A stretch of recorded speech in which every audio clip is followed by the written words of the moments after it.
Le meet-up d'aujourd'hui, ça va parler justement de la partie communication dans, des équipes tech. On va parler de plusieurs sujets, du sujet au sein d'une équipe.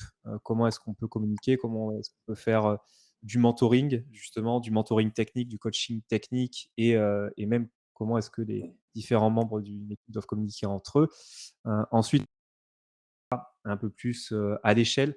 Donc comment est-ce que cette communication, elle doit se mettre en place, au sein des différentes équipes et entre les différentes équipes? Donc évidemment, on va parler des communautés de pratique, qui sont souvent mises en place ou des chapters ou des guides et de tips qu'on va avoir un petit peu autour de ça. Et enfin, encore plus loin pour élargir la communication, on parlera de la communication entre différentes entreprises et en dehors de notre entreprise. Donc avec la mise en place de nouveaux postes, comme des tech community ambassadors, qui vont, pousser les équipes et les développeurs du coup à se partager des choses, mais en dehors d'entreprise. Donc pour ça, je vais inviter, Dora et Tanguy à monter sur scène avec moi, qui seront du coup les 2 personnes qui vont pouvoir, partager un petit peu leur retour d'expérience. Donc Dora, Tanguy, vous pouvez monter, dès que vous pouvez. Comme ça, on fera un petit tour de table, pour se présenter un petit peu chacun d'entre nous et derrière, ben, on en profitera pour partager un petit peu ces différents retours. Hem, alors on va attendre On va Tanguy qui attendre. va nous rejoindre également et après on va pouvoir faire notre petit tour de table. Bah, à la limite, le temps que Tanguy nous rejoigne, je le vois qui est en train de monter sur scène. C'est toute une histoire pour, pour monter sur scène et il est en train d'arriver. Bah, il y a des marches, hein. Ah c'est ça, c'est du physique. Salut Tanguy, c'est bon, Hello, désolé, tu nous c'était as un rejoint. peu laborieux. Ah, tu sais, les solutions techniques, hein, c'est souvent un peu touchy. Bah, super, merci de m'avoir rejoint. Donc, on peut faire un petit tour de table pour se présenter. Je te laisse démarrer, Dora. Avec plaisir. Merci déjà pour l'invitation, hein, à TechRox et puis, à Arthur aussi, et puis, on va dire, que je connais, du monde déjà, donc je suis, plutôt à l'aise, on va dire. Et je m'appelle, pour ceux qui me connaissent pas, je m'appelle Dora Bartaguis, je suis, VP Tech, d'Arola, donc je fais partie de la direction technique. Arola, c'est une ESN parisienne, qui prône un petit peu le craft, on va dire, et les bonnes pratiques de dev. Et je suis aussi, je fais partie des coachs, aroliens et aroliennes. Donc j'accompagne les équipes, en tant que coach craft pour, monter en compétences, sur les bonnes pratiques telles que TDD, BDD, DDD aussi. Et pour ceux qui n'ont pas vu le bouquin, je suis co-auteur aussi d'un bouquin qui s'appelle Software Craft, qui chez dans les éditions Duno, donc qui est sorti cette année en avril de mémoire, enfin l'année dernière du coup, 2022. Et voilà, Tanguy, je t'en prie. Ok, bonjour à tous. Merci, merci déjà d'être là. Je ne sais pas combien on est, mais j'ai l'impression qu'on est assez nombreux. Donc moi, je suis Tanguy Legal, donc je suis d'Allianz.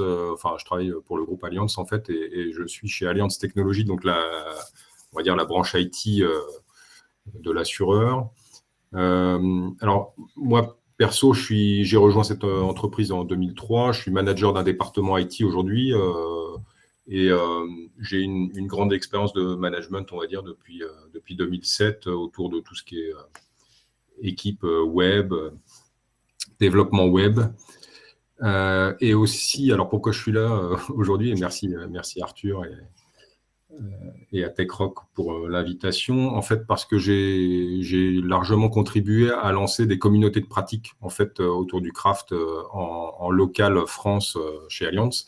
Et puis, je raconterai un petit peu l'histoire, mais en global maintenant au niveau Alliance Technologies Monde. J'ai pas mal d'activités aussi autour de c'est un peu d'actualité, là, tout ce qui est Sustainable IT dans l'entreprise. Et puis aussi, pour la petite histoire, je suis parrain d'école d'ingénieurs aussi dans la région parisienne, en fait, au nom d'Alliance. Donc, voilà pour moi. Merci pour ces présentations. Pour terminer le tour de table, donc moi, je suis Arthur Magne, CTO et cofondateur d'une startup qui s'appelle Promise. Depuis 2014, on travaille sur 2 projets. Ça vient du laboratoire de recherche de Bordeaux et on accompagne, on est éditeur de logiciels. En gros, on propose des plugins pour les IDE et des outils de revue de code qui aident des équipes et des communautés de pratique justement à se partager d'expertise et à communiquer plus facilement sur des sujets tech, que ce soit un peu n'importe quel sujet, sustainability, architecture, clean code, test, etc. Donc évidemment, on a depuis quelques années accompagné pas mal de clients plutôt grands comptes, ESN, dans différents secteurs qui ont mis en place justement des communautés de pratique et qui ont essayé justement de pousser au maximum la communication entre les équipes tech. Donc l'avantage, c'est que maintenant, d'un point de vue un peu neutre, on a pas mal de retours d'expérience aussi sur ce qui marche bien, sur ce qui marche moins bien, et des petits tips aussi à mettre en place autour de ça. Donc, pour repartager un petit peu la problématique de pourquoi est-ce qu'on vient raconter tout ça aujourd'hui et pourquoi est-ce qu'on met en place aussi ces communautés de pratique. Évidemment, je pense que vous êtes tous au courant que notre métier dans la tech, qu'on soit dans les équipes de développement, qu'on soit sur la partie DevOps, sur la partie test, sur la partie data, ou n'importe quoi, on doit apprendre de plus en plus de choses aujourd'hui pour progresser, que ce soit les différentes évolutions des langages, des frameworks, des technos. Aujourd'hui, quand on sort d'école, on a une base de connaissances, mais en fait, on va passer toute notre vie dans les équipes tech à apprendre tout le temps des nouvelles choses. Pour autant, notre cœur de métier, c'est pas de passer notre vie à apprendre des choses, c'est aussi de produire des choses. Donc évidemment, c'est un peu compliqué tout seul de se faire notre propre chemin d'apprentissage, de regarder énormément de choses, etc. Donc, on a l'avantage de travailler en équipe dans l'IT la plupart du temps. Et l'intérêt de travailler en équipe, justement, c'est de pouvoir être capable de se partager des connaissances entre nous et de bénéficier de l'intelligence collective de tout le monde. Pourquoi ? Parce qu'aujourd'hui, on a beaucoup d'hétérogénéité dans les équipes de développement. Donc ça, c'est des choses qu'on a pu voir depuis quelques années, mais c'est encore plus vrai depuis qu'il y a pas mal d'écoles de reconversion aussi qui arrivent. On a beaucoup d'écoles, que ce soit à Bordeaux ici ou partout en France. Et ce qui est très bien, parce que du coup, ça amène des nouvelles personnes avec un regard neuf dans les équipes. Mais ce qui amène aussi des problématiques de communication. Parce que quand quelqu'un arrive et n'avait pas fait d'informatique il y a 4 mois et arrive dans une équipe avec des gens qui ont 20 ans d'expérience et qui ont fait des écoles d'ingé avant, évidemment, il faut que la communication se passe bien, aille dans tous les sens et qu'on arrive à bien accompagner ces personnes dans les équipes pour les faire monter en compétences. On a également toutes les problématiques liées au turnover, à l'onboarding, qui aujourd'hui sont très fortes dans le domaine de l'IT. Et donc, plus on a de turnover, plus on doit avoir une communication efficace pour accompagner et onboarder le plus rapidement possible des nouveaux arrivants. Donc, du coup, la solution, c'est assez simple, c'est de travailler sur ce partage de connaissances et sur l'intelligence collective. Donc, ça paraît simple, mais évidemment, c'est très compliqué. Il y a plein d'écueils, il y a plein de choses assez compliquées à mettre en place. Donc, les vrais problèmes, on va en parler, mais ça va être l'humain. On peut avoir des problèmes d'ego, on peut avoir des problèmes de communication, des problèmes de transition, de mise en place, etc.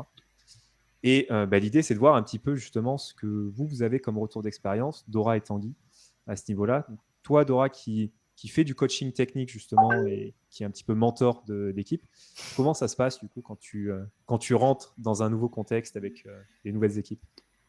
Oui, effectivement, surtout quand on arrive en tant que coach, il y a justement cet aspect de, on est externe par rapport à l'équipe. Donc, le temps d'arriver, d'être onboardé, il faut qu'on arrive aussi avec. C'est vrai qu'il y a cette légitimité, on va dire, en tant que coach, mais on reste quand même externe par rapport à l'équipe. Et souvent, on va être méfiant à l'égard du ou de la coach en question, parce qu'on se pose la question, est-ce que comment ça va se passer? Il y a cette peur ou cette crainte un petit peu de ce qui va se passer, est-ce que ça va être une formation ou est-ce que ça va être, comment ça va se passer le coaching en général. Mais il y a aussi, par expérience, moi j'ai accompagné des petites groupes, des petites équipes comme des grosses, et c'est souvent le même constat. Donc quand j'arrive, effectivement, il y a un accueil chaleureux au départ, mais il y a toujours cette petite crainte à côté. Et j'essaye de la casser via, par exemple, des icebreakers, en parlant voilà, de choses un petit peu qui sortent du cadre du boulot. Genre comme aujourd'hui, il y a grève des transports, mais je prends les transports quand même pour fuir la maison parce qu'il y a les petits à la maison. Donc voilà, c'est juste dire, quand on arrive, c'est vrai qu'il faut casser un petit peu cette barrière de personnes externes et l'équipe en face. Donc j'essaye souvent de faire ça. Et puis après, il y a la partie aussi accompagnement au quotidien. Donc avoir petit à petit gagner la confiance de l'équipe pour justement essayer de chercher qu'est-ce qui ne va pas. Parce que quand on arrive, en tant que coach, souvent, ça veut dire qu'il y a des problématiques qu'on veut résoudre. Et on ne va pas venir avec une solution toute prête parce que de toute façon, ça ne sert à rien parce que les problématiques des équipes ne sont pas forcément les mêmes. Donc souvent, en tout cas chez Arola, quand on arrive en coaching, on a toujours une phase, ce qu'on appelle de cadrage avant de démarrer le vrai coaching, c'est de dire qu'est-ce qu'on va, essayer de récupérer un petit peu les infos du terrain, des équipes, des différents membres des équipes. Et ça passe du coup par un établissement de cette confiance-là pour que les gens viennent nous chercher, du coup viennent dire ce qui ne va pas réellement, parce qu'on a du mal à parler de ce qui ne va pas. On aimerait plutôt rendre une image positive des équipes et du coup on va parler de tout ce qui va bien. Donc il y a cette phase-là il faut qu'on brise cette glace, on va dire, et c'est la première étape pour pouvoir, pour que le coaching, en tout cas, passe dans les meilleures conditions, quoi. Donc, effectivement, le premier obstacle ou le premier frein, ça reste humain, comme tu l'as dit, Arthur. C'est vraiment la méfiance au début des personnes. Et du coup, pour casser cette barrière-là, on peut passer par des icebreakers, des discussions, beaucoup de discussions avec les personnes, individuellement, souvent au début. Et après, on le fait par rapport au groupe. Je sais pas, Tanguy, peut-être que de ton côté, tu as d'autres expériences. Alors, ouais, je t'ai passé en mute. Ouais, alors nous, alors c'est vrai que moi je suis côté client, du coup, je n'ai pas tout à fait le même prisme, mais on a effectivement aussi des difficultés. Donc, juste pour réillustrer un peu, mais chez Allianz, on est passé en agile depuis 2018, à l'échelle de la France, en tout cas. Et on a 12 communautés de pratique en France et une vingtaine à l'international. Aujourd'hui, les communautés de pratique, donc étant en agile, juste pour revenir sur la partie agile, on a eu à un moment, je ne sais plus où on en est trop aujourd'hui, mais une centaine d'équipes agiles sur la défense, ce qui pose quelques difficultés parce que quelque part ce mode un peu distribué, sans ajouter la pandémie en plus qui a encore plus isolé les gens, mais ce mode agile avec des équipes distribuées a isolé un petit peu les gens de leur propre pair en fait. Donc les communautés de pratique qu'on met en place permettent de réunir les personnes qui ont des pratiques communes, donc souvent les mêmes métiers, développeurs mais pas que, ça peut être des communautés Scrum Master ou autres. Ça nous permet vraiment de mettre de la glu en fait entre les personnes, d'aligner les personnes sur par exemple des standards, bien sûr des bonnes pratiques et globalement d'échanger. Mais voilà, ça a répondu en gros à cette problématique d'isolation quelque part des équipes, des personnes. Et encore, je parlais de la pandémie. La pandémie a un petit peu aggravé les choses, puisque non seulement on se retrouve dans une équipe agile, mais en plus, beaucoup chez soi, en télétravail, encore plus isolé. C'était un point qui était important dans ce que tu disais. En gros, le fait d'avoir fait des squads et des équipes sur le modèle, on va dire le modèle de base de Spotify avec des tribes, des squads, etc., ça fait que maintenant, on a des équipes pluridisciplinaires. On va avoir 1 à 2 personnes qui ont le même profil un peu dans l'équipe, donc sur la partie back-end, sur la partie front-end, ou DevOps, etc. Ce qui fait que on va se retrouver à être encore plus isolé, entre guillemets, parce que si on n'a pas en place ces systèmes de communication, ces communautés, on se retrouve tout seul à faire du back dans notre équipe. Et donc, pour tout ce qui est code, évidemment, c'est plus compliqué. Et on a l'impression de ne pas pouvoir vraiment progresser parce qu'on doit nous-mêmes aller faire des recherches. Et si jamais ça reste siloté, on va avoir des vrais problèmes de silos de connaissances qui vont exister entre les équipes. Et on va avoir l'impression de réinventer la roue tout le temps. En fait, il y a 4 équipes. Là, tu disais qu'il y avait 100 équipes chez Alliance, rien qu'à la défense. Donc, dans le monde, il y en a encore plus. Et il faut imaginer que ces équipes, en fait, si elles ne communiquent pas entre elles, elles vont passer leur temps à refaire un petit peu la même chose, à tomber sur la même problématique. Et elles ne vont pas du tout bénéficier d'un cerveau commun, on va dire, qui serait cette intelligence collective, qui leur permettrait de résoudre des problèmes plus rapidement. Oui, tout à fait. Donc ça se repose bien sur lancer des communautés de pratique. Donc ça, on peut être confronté on pourra en parler après, mais à certaines difficultés. C'est pas forcément simple à lancer. Et puis ça passe aussi par des outils comme Promise, par exemple, qui apporte vraiment un support au partage des bonnes pratiques. Donc voilà. Oui, tout à fait. C'est vrai que en fait, la partie communauté de pratique, effectivement, on pourra en parler plus en détail sur comment les mettre en place juste après. C'est vrai que sur cette partie communication, au sein d'une équipe, le point important, alors je ne l'ai pas signalé, mais n'hésitez pas à poser des questions dans l'onglet Q&A directement. Le but, c'est qu'on les prenne en live et que comme ça puisse lancer aussi la discussion. L'idée, c'est qu'on puisse tous contribuer ensemble. Je vois qu'il y a une question, du coup, déjà. À partir de quelle taille d'équipe trouvez-vous que cela vaut le coup d'avoir ces approches? Alors, si l'approche dont cette personne parle, c'est les communautés de pratique, du coup, c'est vraiment ce qu'on voit dans la question. Mais si c'est ça, est-ce que vous avez une idée de justement la taille critique à partir de laquelle il faut qu'on investisse dans ces communautés? Je dirais à partir de 2. Non, mais plus concrètement, en tout cas, pour ma part, par retour d'expérience, effectivement, quand on est 2, ça va. Quand on est 3, parfois, en fait, ça dépend de la proximité des personnes qui composent l'équipe. Et aussi la distance. Parce que si on est 2 et finalement on n'est pas sur la même time zone ou la même ville en général, c'est vrai que la communication, elle est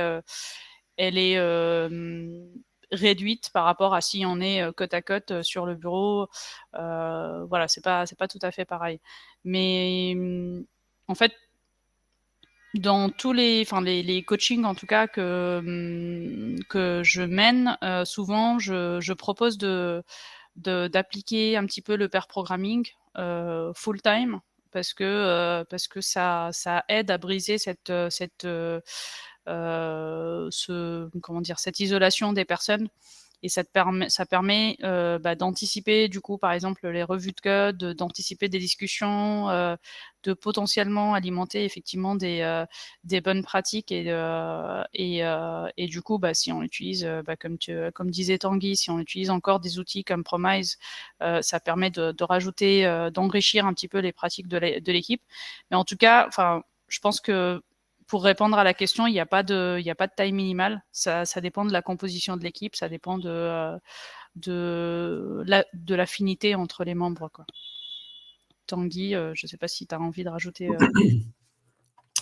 Alors, oui, la thématique d'aujourd'hui, la communication des équipes tech, la communication, ouais, je suis assez d'accord avec Dora. C'est à partir du moment où on a 2 personnes et qu'il y a des choses à partager pour avancer un petit peu dans le même sens, voilà, 2 personnes suffisent. Après, nous, je dirais, c'est même il y a l'échelle des personnes, mais à l'échelle des équipes, 2 équipes, pareil, elles ont forcément des choses à échanger et tout ça. Donc, ça fait complètement sens quand on a 2 équipes.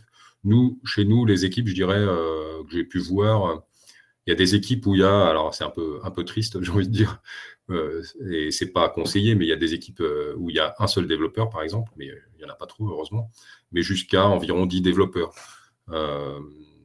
En moyenne, voilà, 2, 3, 5 développeurs. Je parle beaucoup des développeurs, hein, parce que je suis manager d'équipes plutôt de dev, par le passé, en tout cas. Donc, à partir du moment où il y a 2 équipes, il y a des standards sans doute à poser, il y a toujours des pratiques sur lesquelles on veut avancer ou à se partager, donc ça fait complètement sens. Tu parlais de pratique aussi, alors c'était Dora qui parlait de pair programming. C'est vrai qu'aujourd'hui, dans la plupart des entreprises qu'on accompagne, sans même parler de pair programming au début, on peut parler peut-être de revue de code en premier, qui sont aujourd'hui des pratiques qui sont appliquées dans quasiment toutes les entreprises dans lesquelles on a pu accompagner les équipes. Et c'est vrai que des gens voient la revue de code comme la solution miracle au partage de connaissances. Je dis ça, c'est complètement voilà, un regard perso que j'ai eu avec le retour des gens.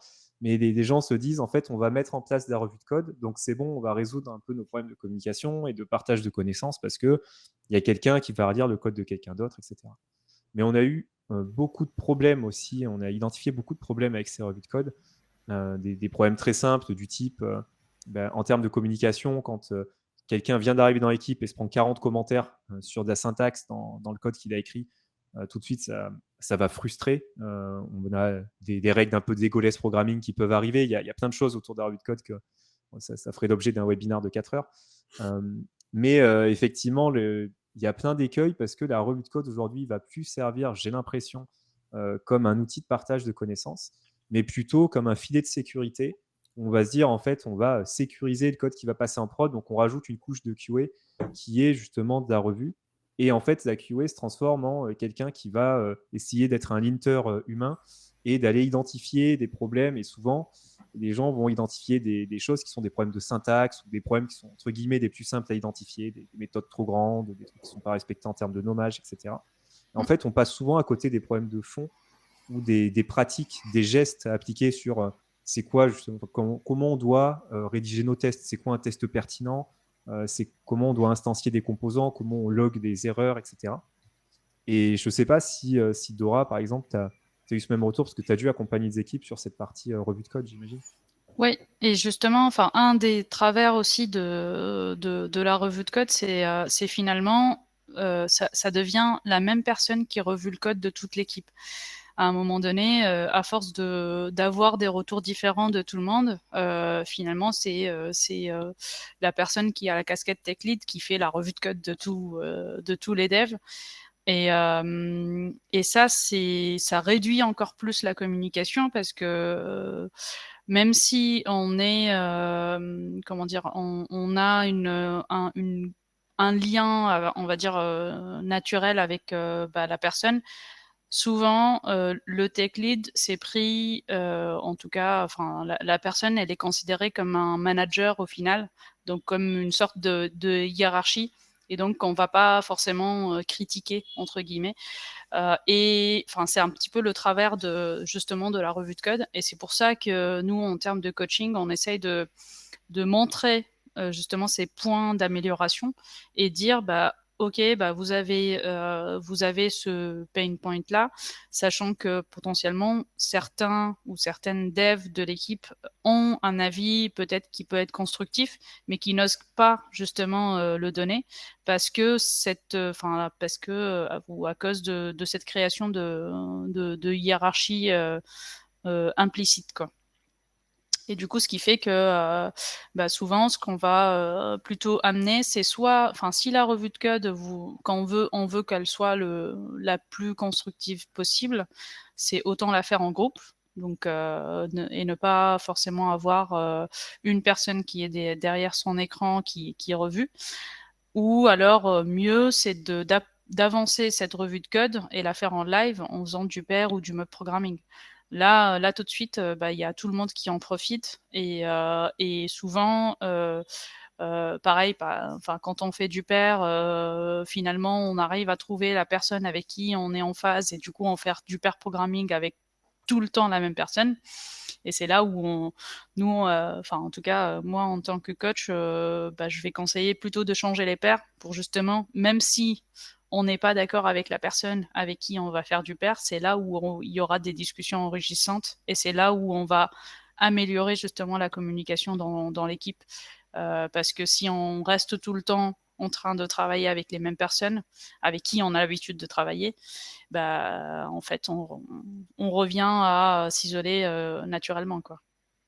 C'est ça, en fait, tu fais des groupes de plus une personne, mais 2 ou 3 personnes et en fait, tu reproduis le même problème parce que, en fait, on a des petits groupes isolés qui communiquent pas, entre eux et effectivement, Ouais. c'est un retour qu'on a eu pas mal d'équipes qui nous disaient, dans des scale-up ou des boîtes où il y avait beaucoup d'équipes, les gens me disaient: «Non, mais on est très, très bon sur le DDD, on est très, très bon sur l'architecture hexagonale, il y a pas de souci, je vois pas où est le problème, on n'a pas besoin de coaching ou quoi que ce soit», et en fait, quand on est voir l'équipe d'à côté qui était dans le même open space, l'équipe découvrait complètement le DDD et ses concepts, avait énormément de mal à l'appliquer et en fait, justement, il y avait, une hétérogénéité qui était très forte entre ces différentes équipes et on se rendait compte à ce moment-là qu'il n'y avait pas de partage et que ça communiquait pas entre les différentes équipes.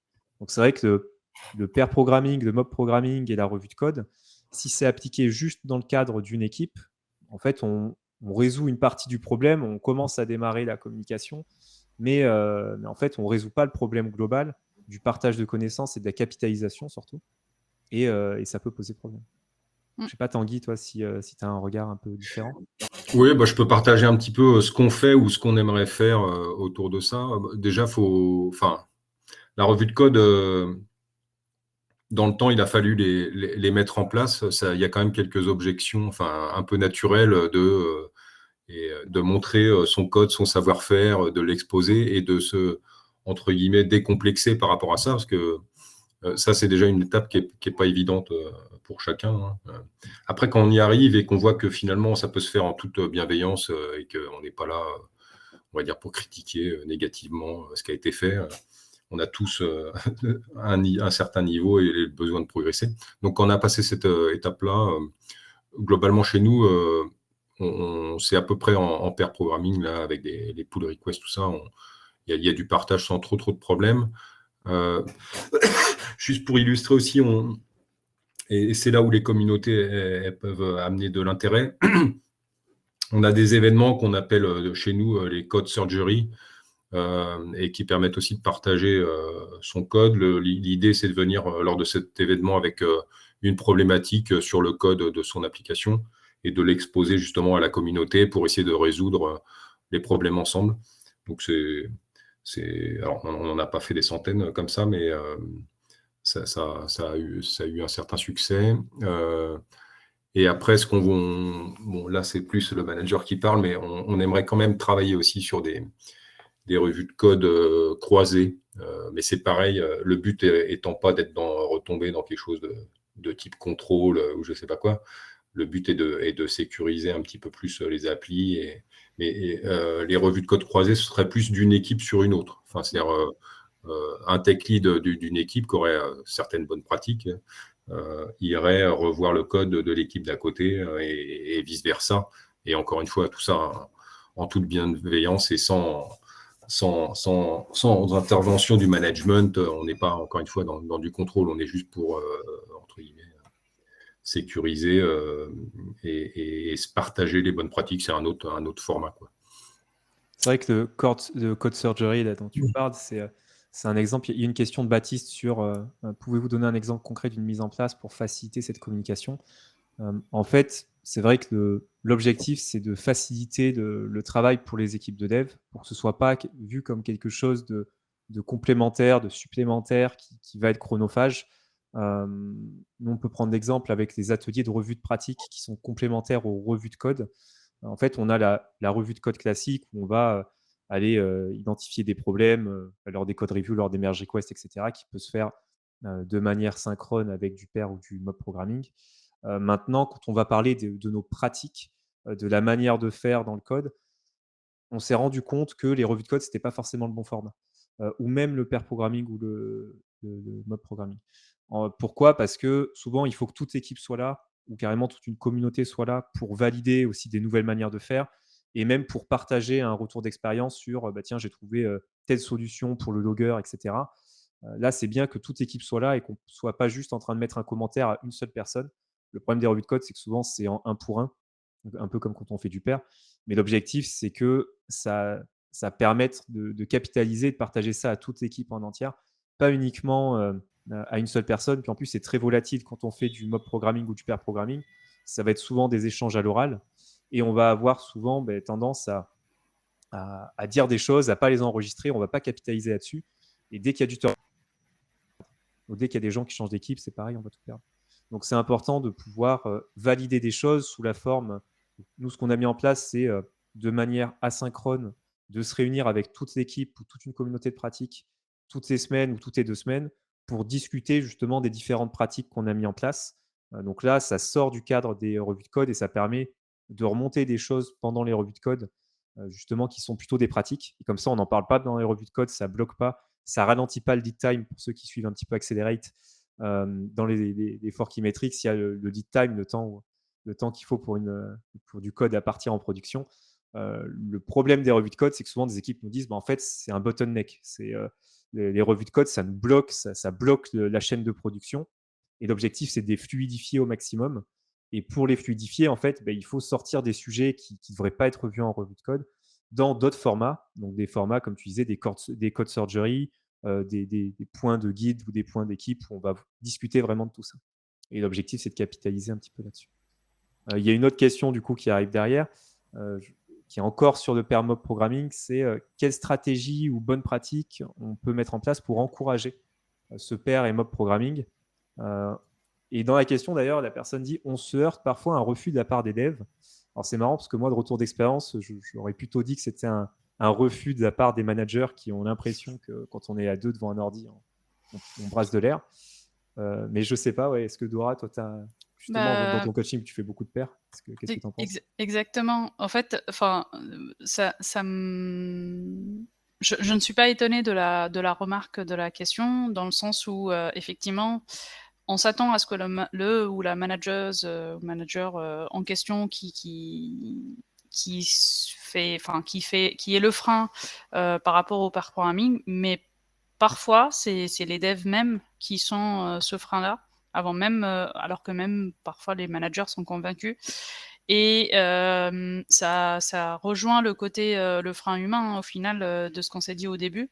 C'est qu'on n'a pas, en fait, le code qu'on produit, souvent est considéré comme si c'était, nous-mêmes et en fait, c'est ça l'effort en tout cas le travail qu'il faut faire sur soi, c'est de dire: «Bah, ce que je produis ne représente pas ma personnalité et le code, c'est pas la personne qui a fait le code».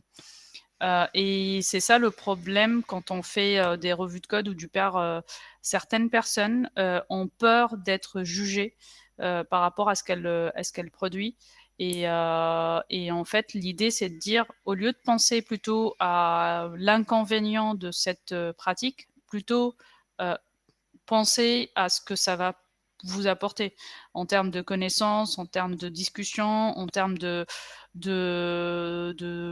façons de faire.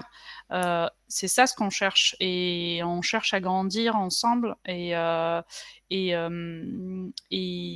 fait, le but, c'est de comment évoluer et comment, s'enrichir en termes de discussion et ça passe par, justement, du pair, du mob ou autre. Alors, chez Arola, il y a un cas particulier parce que comme c'est une ESN, souvent on n'est pas dans les mêmes équipes, on est chez des clients. En tout cas, c'est rare de trouver, une équipe arolienne, directement, chez un client et du coup, chez nous, on a créé un système de guildes qui ressemble un petit peu à ce que, disait Tanguy par rapport à la code surgery. C'est que, pour ces guildes, on essaye de grandir ensemble.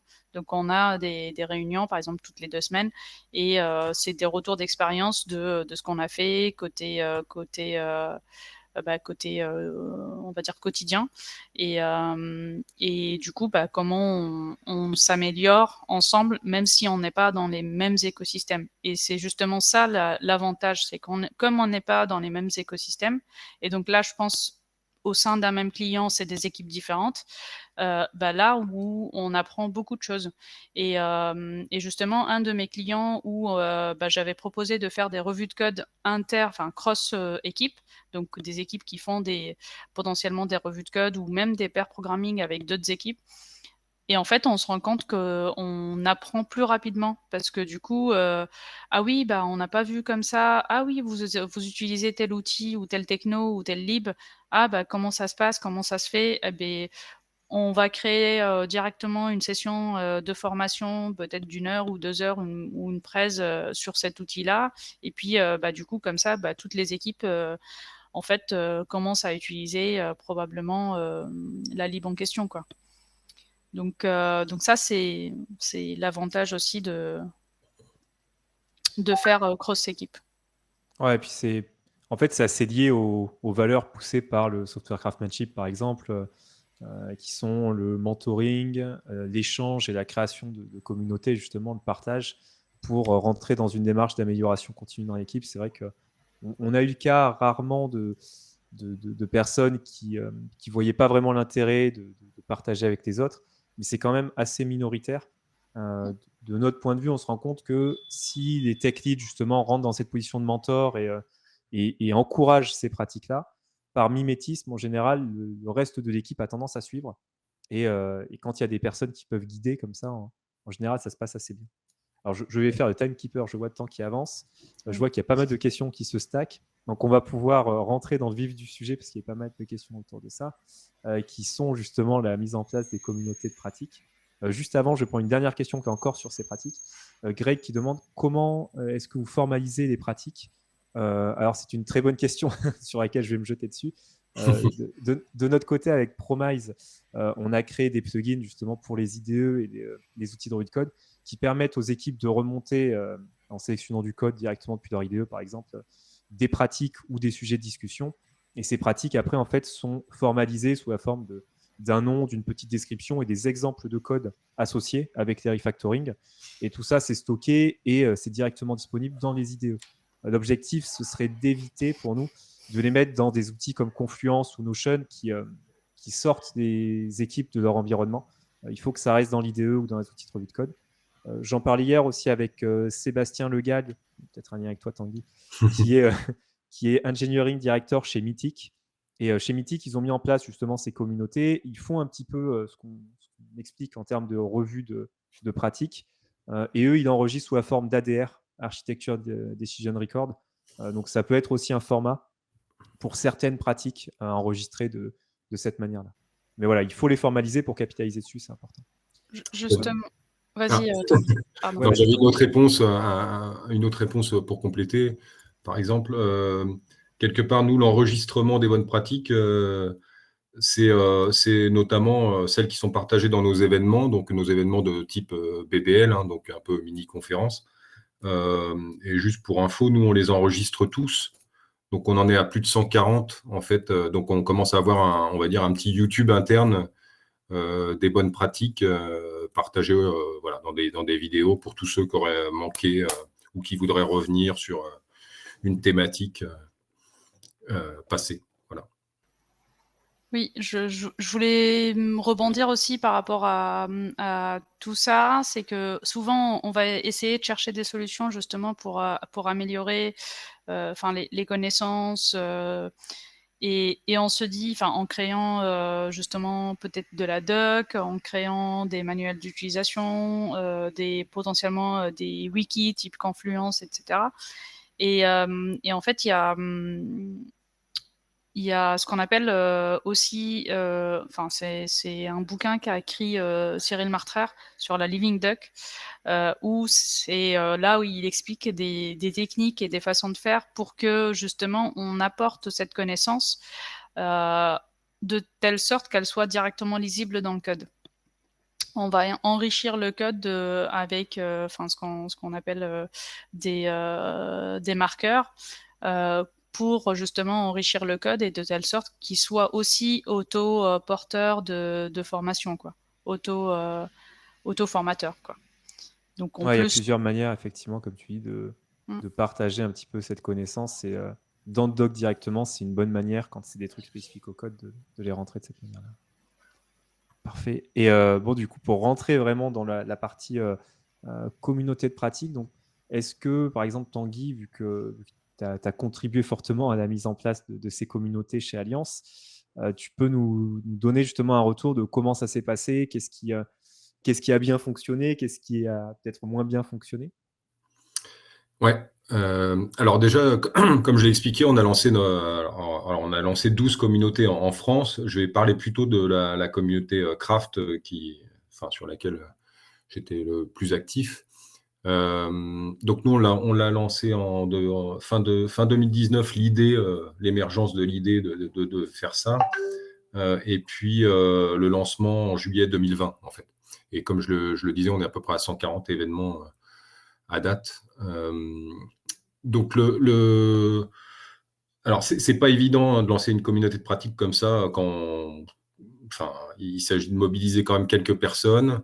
Donc nous, premier conseil, tips un peu, c'est peut-être de se faire accompagner par des coachs, justement des coachs craft, qui auraient un peu d'expérience, qui l'auraient déjà fait dans d'autres entreprises éventuellement. Nous, c'est ce qu'on a finalement fait. Alors pour la petite histoire, parce qu'il faut les financer, donc quand on part de zéro, que personne n'a de conviction sur l'intérêt des communautés de pratique, c'est pas évident. Alors la petite astuce que les gens autour de des tables pourront peut-être reproduire, mais nous on a financé ces coachs pendant 6 mois sur le budget de formation en fait de la RH. Donc, quelque part, c'est un peu ça aussi, hein, les COP, c'est on s'upskill, on monte en compétences, donc il y a une partie un peu formation, donc c'est pas complètement illogique d'utiliser ce budget qui normalement sert à envoyer les gens individuellement dans des organismes extérieurs pour être formés. Là, on en prend une partie, puis on finance le lancement de cette communauté qui est censée quelque part répondre à cette problématique de formation. Qu'est-ce que je peux dire d'autre? Aujourd'hui, nous, la Craft Community, c'est 120 personnes, juste pour donner un peu de personnes. C'est un événement, un à 2 événements par semaine qui regroupent, pour ceux où on ne mobilise pas les foules, 30 personnes, mais ça monte à 100 aussi, ou un petit peu au-dessus, pour le maximum. Des tips, j'avais pensé...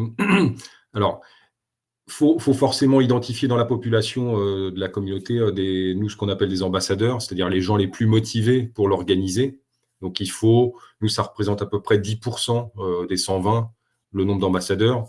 Mais parmi ces ambassadeurs, les encore plus motivés, c'est peut-être encore la moitié, quoi, ou un tiers, qui sont hyper actifs de la communauté, qui sont toujours dans l'anticipation du prochain événement.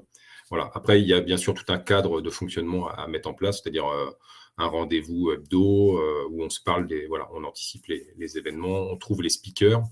Un autre petit tips pour la communauté, pour qu'elle soit un peu active, c'est lorsque vous êtes un peu en manque de speakers, de sujets en interne, n'hésitez pas à ouvrir la communauté à l'externe et aller chercher des gens chez Arola, par exemple. Comme je mettais dans les commentaires, Cyril est intervenu d'ailleurs pour le premier BBL historiquement, avant même que la Craft Community soit créée. Ça devait être en janvier 2019. Donc, n'hésitez pas à faire appel à votre réseau. Vous trouverez toujours des volontaires pour parler de tout un tas de sujets techniques et intervenir dans vos communautés. Donc, alterner interne, externe. Interne plus sur les sujets qui concernent votre société, et puis les standards, ce genre de choses, les sujets dont un externe pourra difficilement parler. Et puis ouvrez un peu les chakras des fois sur des choses que vous ne faites pas en interne avec de l'externe. Voilà, après, moi, j'avais comme tips aussi, la com d'une communauté, donc la partie communication est hyper importante en interne, parce qu'il faut, si vous voulez mobiliser un petit peu les foules, il faut bien communiquer. Donc pour ça, un petit tips, nous, c'est qu'on s'est entouré de community managers. Donc c'est un peu un nouveau, c'est bizarre dans des équipes de dev ou des départements plutôt IT, on s'est un peu musclé avec des community managers qui nous aident dans l'organisation des événements, l'animation, l'enregistrement des événements, voilà tout ce qui est fait là, en fait, la gestion des questions, tout ça. Nous, on utilise, faire un peu de pub Slido, là, qui est pas trop mal aussi. Mais voilà, tout ça, il faut l'animer. Et nous, nos tech leads, nos devs, ils n'ont pas forcément de temps pour faire toute cette partie-là. Donc, se faire aider de community manager, ça peut être une bonne idée. Voilà, après, bon, il y en a plein, hein, je pourrais m'étendre, je ne sais pas, peut-être Dora. C'est déjà pas mal. Ouais, t'en as évoqué pas mal. Et en fait, moi, ça fait partie. En fait, plus on accompagne les équipes dev ou, enfin, peu importe, on va dire la casquette dev, PO, BA, parce que les autres aussi ont besoin aussi de grandir, c'est de proposer tout simplement, d'encourager, on va dire, ces mouvements ou ces communautés. Et un des tips, on va dire, d'encouragement, c'est aussi de réserver du temps pour le faire. Parce que souvent, les managers, si vous avez envie de grandir, prenez du temps sur la pause déj ou autre. Mais j'invite vraiment tous les managers de dire, OK, on réserve par exemple, je sais pas, une demi-journée minimum par quinzaine pour cette communauté, peut-être via des incentives autres, mais en tout cas, probablement, enfin, c'est une forme aussi d'encouragement pour garder cette communication, parce que si on a du temps pour pouvoir animer, pour pouvoir organiser ces mini, on va dire, meet-up, conférences internes, du coup, on sera par nous-mêmes encouragés pour aller chercher justement des personnes d'autres équipes. Et comme ça crée une communauté plus grande au sein de l'entreprise. Enfin, ça dépend de la taille, mais voilà. C'est vrai qu'on a eu aussi, nous, on a vu plusieurs échecs de la mise en place de ces communautés dans différentes entreprises, où en fait, ça marche au début pendant quelques mois, et au bout d'un moment, on ne trouve plus de sujet de discussion, ou alors les personnes qui animaient, en fait, sont parties ailleurs. Ouais. Et c'est vrai qu'on en parlait avec des personnes chez Ubisoft qui avaient un regard sur l'inner source aussi, qui est assez proche, et qui disait la communication, ça a un coût et ça se gère. Et donc, toute cette collaboration en fait, qu'on va avoir en interne, on ne peut pas avoir le regard utopique de se dire on va laisser les équipes se débrouiller, puis il y a bien des gens qui vont prendre le sujet, etc. En fait, c'est bien d'identifier des personnes, comme tu disais Tanguy, des champions ou les ambassadeurs ou n'importe quel terme qui pourrait expliquer un petit peu qui sont ces personnes-là. Et il y a une question aussi dans le chat qui dit est-ce que c'est au Scrum Master qui est le mieux placé pour mettre en place ces ateliers, ces communications, ou plutôt les TL?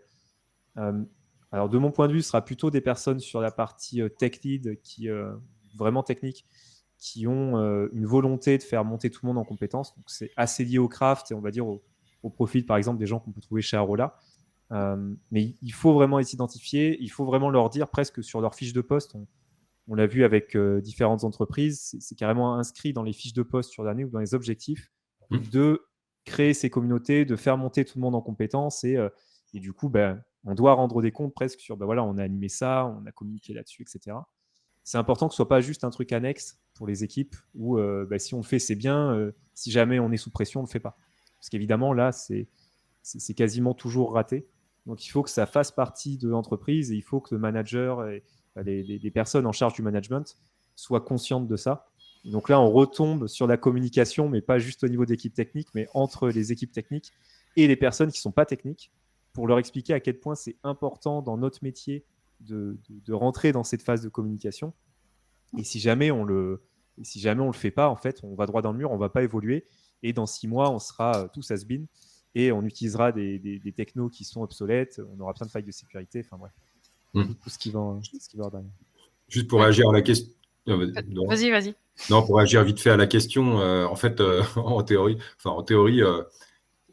il n'y a pas vraiment un Scrum Master qui doit donner l'aval si le développeur peut aller rejoindre ses pairs. En théorie, il ne faudrait pas que ça se passe comme ça.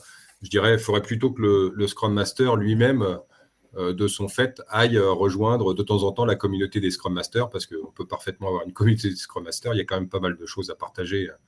Et il y a des maturités très disparates en termes d'application de l'agilité, même au sein d'une même entreprise. Donc, la question, c'est, oui, quand est-ce que le Scrum Master va dans sa communauté. Si elle n'existe pas, quand est-ce qu'il la lance? Et après, voilà, le développeur, en fait, comme tu l'as dit, Arthur, c'est que, en tout cas chez nous, aujourd'hui, ça fait partie quelque part du quotidien et des missions. C'est écrit dans les fiches de poste, le fait de contribuer aux communautés. Et c'est effectivement même mis pour un certain nombre de personnes.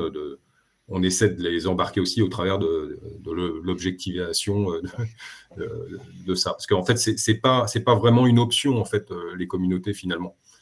Si elles sont dans des frameworks agiles, si on en parle dans les manifestes et autres, c'est bien qu'elles font complètement sens. Sinon, voilà, il n'y a pas de partage.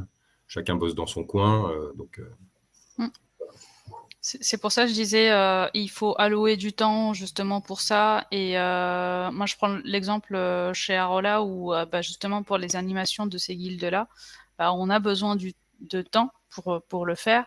Et dans le cadre de ce qu'on appelle chez nous le Cirrus, donc c'est un ensemble d'incentives où on dit tout animateur ou animatrice de guilde, elle a 6 jours pour justement animer ces guildes-là. Donc 6 jours de déstaffing pour justement pouvoir animer sereinement, en tout cas ces guildes, et pouvoir organiser, faire un petit peu le job de community manager d'un côté, et puis travailler avec l'équipe communication pour justement travailler sur la partie animation et communication externe. Ouais, c'est vrai que ça va être le mot de la fin, c'est parfait, il nous reste 1 minute. De ce que je retiens un petit peu d'échange, c'est ce que vous disiez, ça ne doit pas être une option. En gros, c'est pas OK, si les équipes veulent communiquer entre elles et organiser des événements, c'est bien, mais si elles ne le font pas, c'est dommage. Si jamais on veut rentrer dans cette démarche-là, et on pense, du moins je pense que toutes les personnes autour de la table ici, on pense que c'est essentiel et obligatoire. Si on doit faire ça, ça doit rentrer vraiment dans le cadre de ce que l'entreprise doit pousser. Il y a une question de Hubert qui dit justement combien de temps est-ce qu'on doit allouer par semaine aux communautés de pratique. Comme tu disais, Dora, ça va dépendre des contextes. Je ne pense pas qu'il y ait de normes ou quoi que ce soit. Mais en gros, il faut allouer du temps à ça. Il faut allouer du temps à ces échanges. Et on ne doit plus se retrouver dans le cadre d'équipes qui vont dire en fait, on a un sprint et on n'a pas 1 heure à dégager pour communiquer entre nous sur les meilleures manières de faire. C'est vrai que ça fait longtemps qu'on n'a pas vu de contexte comme ça, mais c'est important de vraiment intégrer ça dans les démarches pour que ça puisse permettre à tout le monde de progresser. Mais super, je vois qu'il y a d'autres questions sur lesquelles on n'a pas forcément eu le temps de répondre. Ce qu'on va faire, c'est qu'on va arrêter la présentation live avec tout le monde, mais on va se retrouver sur des tables de networking qui sont juste en dessous de la scène. On va pouvoir se dispatcher, même Tanguy, Dora et moi. Donc n'hésitez pas, si vous avez encore un peu de temps jusqu'à on va dire maximum 13h30, le temps qu'on puisse aller quand même manger, n'hésitez pas à rester sur les tables de networking pour vous nous poser des questions, etc. Puis là, on va se voir en direct. Donc merci à tous, merci Tanguy, merci Dora pour tous ces conseils et toutes ces infos. Merci aussi à toi, Arthur. Ouais, merci pour l'animation, Arthur. Merci à tous.